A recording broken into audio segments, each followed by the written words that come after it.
Challenges and barriers for the patients moving through secure care, I don't know if we've got long enough to cover them all. The biggest challenges for transitioning our patients through secure care is linking back up with the community services. For me, it's always about accommodation. That is the biggest barrier. That is the point where people seem to be stuck. I would say one of the biggest barriers that our patients face moving back into the community is the stigma. The stigma around mental health, it can be really challenging, and not only the people who are out in the community, the stigma from them, but the stigma that they feel from themselves. Patients tend to be obviously quite anxious about moving on from, being in a hospital setting then into the community setting for various reasons. It could be family dynamics, it could be old habits, old friends they may try to avoid, or simply trying to get back into the society that they haven't been around for some time. Well, I struggled with my past background. I was abused as a child, so I struggled with that. I used to always think that they were after me, so being in locked services was quite a safe place to be. Gate fever as well, which was being scared of what was on the other side. Yeah, you get so far up the path to discharge, and then I used to sabotage it. What the ATS is effectively it's a healthcare team consisting of all sorts of different disciplines: nurses, social workers, OTs, and support workers, and its primary sort of function is to engage people in secure care on the sort of lead up to their discharge, aiming for around about 6 months off of anticipated discharge, and then sort of put things in place to try and bring that discharge forward, make the discharge safer and more effective when they're in the community, and then ideally do as much as we can to minimise any sort of returns. The ATS service is a link between hospitals and the community. The ATS aims to help people transition from hospital to community. We're there to support them with their financial things like budgeting and helping them to gain employment when they're out in the community as well, and actually just all round their well-being, helping to build their confidence and empowering them is really, really important, because from being in the hospital, some of the people we work with have been there for so many years and they don't know what life is like outside in the community, and it's sort of helping them step by step to understand what they need to do to lead a successful and happy life out in the community.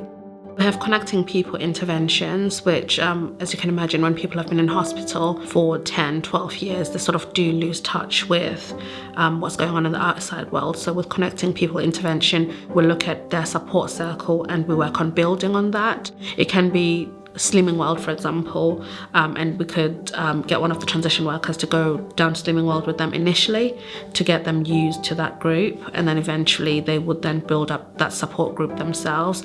Or it could be a knitting group, for example. Some of the key interventions that we use in terms of helping to try and break the stigma is one of our resources is a wellbeing book. It's got loads of different things in there, down to daily routine and a lot of strength-based work for them to think about the positives about themselves and moving forward. The things that ATS delivers to a service like mine for the patients are support, hope, a hand to hold during that time of anxiety, insecurity, feeling dejected perhaps even.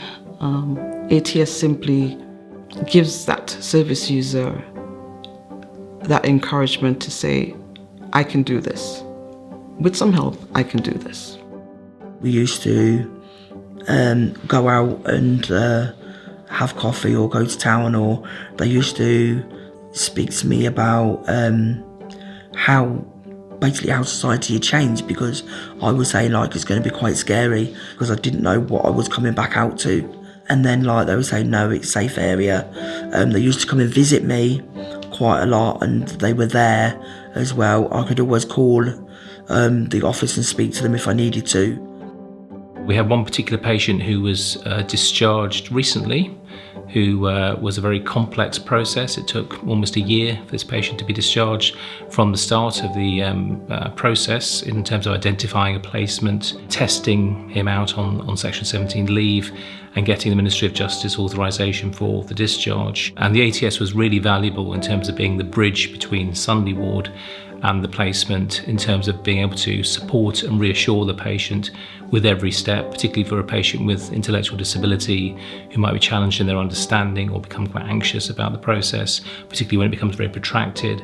We had a gentleman within a North Team setting who was in a medium secure setting, and the idea was that he was going to be moved to a low secure setting and then out into the community. And ATS were involved in the original process of this happening, and we actually suggested and made very big suggestions that this person was in a position where they could probably move into the community straight away. On the back of our suggestions, that happened, and we worked with them for a short period of time afterwards, and they're now employed, got their own flat, got a beautiful dog as well, just seamlessly transitioned back into the community and seem to be doing really well at the moment.